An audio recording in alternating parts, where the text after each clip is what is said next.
How to fix Instagram can't change name on Android or iOS phone. Hello guys, in today's video I'm gonna show you how to fix Instagram can't change name on Android or iOS phone. First thing you need to do here is to go to settings and then scroll all the way down until you find apps.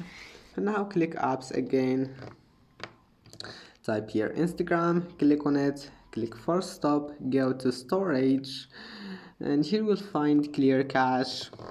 And this one is for Android users, and if you have an iPhone, just turn off your Wi-Fi, then close all the applications in the background and restart your phone, open Instagram and then turn on your Wi-Fi, and then your problem must be fixed. And I hope that can fix your problem. Please don't forget to like and to subscribe, and see you in the next video.